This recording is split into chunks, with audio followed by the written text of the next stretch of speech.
တော့မေ့သွားရင်ဘယ်လိုဖြုတ်ရမလဲအလွယ်ကူဆုံးနဲ့ကိုယ့်အကူဖြုတ်လို့ရမယ့်နည်းလမ်းလေးကိုကျွန်တော်ဘဝတုဒ္ဒရအောင်ပြပြပေးမယ်နော်အားလုံးပဲချက်လိုက်ကြည့်ပြီးရင်ဒီလိုလုပ်ရင်ဘယ်ဒီမြန်မြန်ပြတ်တယ်နော်အထူးသဖြင့်ကျွန်တော်တို့အားသွင်းဂိမ်းဆော့တာတစ်တော့ကြည့်တာဗီဒီယိုကောပြောတကယ်ချင်းအားလုံးပဲမင်္ဂလာပါဗျအခုကျွန်တော်ရေရှင်လုပ်ပြီးသွားတဲ့ဗီဒီယိုလေးကတော့ဒါဖုန်းလို့ရပါတယ်ဒါမေးလို့စင်ဒါဆိုင်တော့ကြမလို့ပဲနဲ့ဒါကိုမကို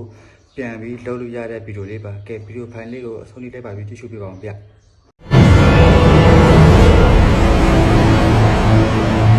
ဖုန်းလို့မေ့သွားရင်ဘယ်လိုဖြုတ်ရမလဲအလွယ်ကူဆုံးနဲ့ကိုယ့်အကူဖြုတ်လို့ရမယ့်နည်းလမ်းလေးကိုကျွန်တော်ဘဝတုဒ္ဒရအောင်ပြပြပေးမယ်နော်အားလုံးပဲချက်လိုက်ကြည့်ပေးပါပထမဦးဆုံးအနေနဲ့ကျွန်တော်တို့စက်ပိတ်မယ်နော်ပါဝါကိုတစ်ချက်နှိပ်မယ်နှိပ်ပြီးသွားပြီဆိုတာနဲ့ကျွန်တော်တို့ပါဝါကီးနဲ့အတန်ရှဲတဲ့စီကိုပြိုင်တူနှိပ်မယ်နှိပ်ပြီးသွားပြီဆိုတာနဲ့ logo ပေါ်လာပြီဆိုတာနဲ့ကျွန်တော်တို့ပါဝါကီးကိုလွတ်လိုက်မယ်အတန်ရှဲတဲ့စီကိုတော့ဆက်ပြီးတော့ဖိထားမယ်နော်အတန်ရှဲတဲ့စီကိုဆက်ပြီးဖိထားမယ်ဖိထားလို့ရှိရင်ကျွန်တော်တို့ဘာပေါ်လာမလဲဆိုတော့ဒီပုံစံလေးပေါ်လာလိမ့်မယ်ဒီပုံစံလေးပေါ်လာပြီဆိုတာနဲ့ကျွန်တော်တို့ web data ကိုတစ်ချက်ရွေးမယ်နော်အတန်တိုးတဲ့ဟာလေးနဲ့ web data ကိုသွားလိုက်မယ်သွားပြီးသွားပြီဆိုတော့ကျွန်တော်တို့ web data ကိုရွေးမယ်ရွေးပြီးသွားပြီဆိုတော့ကျွန်တော်တို့ power key ကိုတစ်ချက်နှိပ်လိုက်မယ်နှိပ်ပြီးသွားပြီဆိုတော့ကျွန်တော်တို့ဒီထဲကိုရောက်သွားလိမ့်မယ်နော် web all data ဆိုတဲ့ဟာလေး web all data ကိုရောက်သွားပြီဆိုတော့ကျွန်တော်တို့ power key ကိုတစ်ချက်ထပ်နှိပ်မယ် power key ကိုတစ်ချက်ထပ်နှိပ်မယ်နှိပ်ပြီးသွားပြီဆိုတော့အောက်က confirm ကိုရွေးမယ်နော် confirm ကိုရွေးဖို့အတွက်ကျွန်တော်တို့အတန်တိုးတဲ့စီကိုတစ်ချက်နှိပ်လိုက်မယ်နှိပ်ပြီးတော့ကျွန်တော်တို့ power key ကိုတစ်ချက်ထပ်နှိပ်လိုက်မယ် data white successful ဆိုရင်ကျွန်တော်တို့အောင်မြင်သွားပါပြီနော် power key ကိုတစ်ချက်ထပ်နှိပ်မယ် reboot ဆိုတာလေးပေါ်လာရင် power key ကိုတစ်ချက်နှိပ်လိုက်မယ် reboot to system ကိုရွေးပြီးတော့ကျွန်တော်တို့ power key ကိုတစ်ချက်ထပ်နှိပ်လိုက်နှိပ်ပြီးတော့ဆိုတော့ကျွန်တော်တို့ပြန်ပွင့်လာပါလိမ့်မယ်နော်ပြန်ပွင့်လာပြီဆိုတော့ကျွန်တော်တို့ဒီလိုပုံစံလေးပေါ်လိမ့်မယ်ဒီလိုပုံစံပေါ်လာလို့ရှိရင်ဒီမှာမြားပုံစံလေးအားလေးတစ်ချက်နှိပ်လိုက်မယ်ကျွန်တော်တို့ wifi ရှိတ်မယ်ကျွန်တော်တို့ wifi ရှိတ်ပြီးသွားရင်တော့ညာဘက်ကမြားလေးတစ်ချက်ထပ်နှိပ်လိုက်မယ်နှိပ်ပြီးသွားပြီဆိုတော့ကျွန်တော်တို့ခဏဆောင်မယ်နော်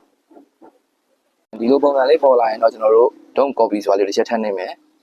တော့ပတ်တန်းတော့ကျွန်တော်တို့မေ့နေတာပေါ့နော်မေ့နေတာဆိုတော့ကျွန်တော်တို့မရွေးတော့ဘူးအောက်က use Google account ကိုတစ်ချက်ထပ်နှိပ်မယ်ဒီဖုန်းထဲမှာ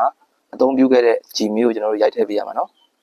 ကျွန်တော်တို့ Gmail ထည့်ပြီးပြီဆိုတော့ကျွန်တော်တို့ net ကိုတစ်ချက်ထပ်နှိပ်မယ်နော် net ကျွန်တော်တို့ဒီ Gmail ရဲ့ password ကိုရိုက်ပြီးသွားပြီဆိုတော့ကျွန်တော်တို့ net ကိုတစ်ချက်ထပ်နှိပ်မယ် use new account ကိုတစ်ချက်ထပ်နှိပ်မယ် skip ကိုတစ်ချက်ထပ်နှိပ်မယ်နှိပ်ပြီးသွားပြီဆိုတော့ကျွန်တော် skip ကိုတစ်ချက်ထပ်နှိပ်မယ်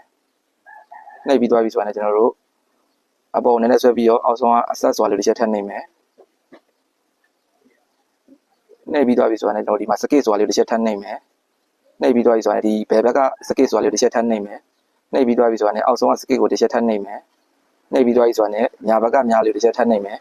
ဒီလိုလေးပေါ်လာရင်တော့ကျွန်တော်တို့ log ဖြုတ်တာအောင်မြင်သွားပါပြီနော်ဒီဗီဒီယိုလေးကိုတကယ်ချင်းတွေသိအောင်လည်း share ပေးလိုက်အောင်နော်အခုလိုဘဝတုဒ္ဒရစရာဗီဒီယိုလေးတွေအမြဲတင်ပေးသွားမှာမို့လို့ follow လုပ်ခဲ့ဖို့လည်းမမေ့နဲ့အောင်နော်အားလုံးကျေးဇူးပါဖုန်းအားသွင်းရင်ဒီလိုလုပ်ရင်ဘယ်ဒီမြန်မြန်ပြတ်တယ်နော်အထူးသဖြင့်ကျွန်တော်တို့အားသွင်းဂိမ်းဆော့တာတစ်တော့ကြည့်တာဗီဒီယိုကောပြောတာအားသွင်းရင်သုံးနေတဲ့အချိန်မှာဖုန်းကအပူနှစ်ဆတက်တယ်နော်ကျွန်တော်တို့အပူများရင်ဖုန်းအားမခံတော့ရလို့ဘက်ထရီဖောင်းလာလို့ဒီဖြစ်နိုင်တယ်နော်နောက်တစ်ခုကခေါင်းပေါ်တင်ပြီးတော့အားသွင်းတာအပူမထွက်နိုင်လို့ပိုအန်ဒီရရှိရနော်အကောင်းဆုံးကအားသွင်းနေချိန်ဖုန်းကိုနားထားကာဘာအထူကြီးဖြုတ်ထား original charger တော့ဒီလိုလုပ်ရင်ဘက်ထရီပိုခံတယ်နော်ဒီဗီဒီယိုလေးကိုတကယ်ချင်းတွေသိအောင်လဲ share ပေးလိုက်အောင်နော်အခုလိုဘဝတုဒ္ဒရစရာဗီဒီယိုလေးတွေအမြဲတင်ပေးသွားမှာမလို့ကျွန်တော်အကောင့်ကိုလည်း follow လုပ်ထားပါဗျအားလုံးကျေးဇူးပါဗီဒီယိုလေးတွေကိုနေ့စဉ်ကျွန်တော်တင်ပေးသွားမှာမယ်အဲဒါကြောင့်ကျွန်တော်ရဲ့ channel လေးကိုလည်း subscribe လေးနှိပ်ပြီးတော့ကျွန်တော်ကတောင်းဆိုပါတယ်အားလုံးကိုကျေးဇူးတင်ပါတယ်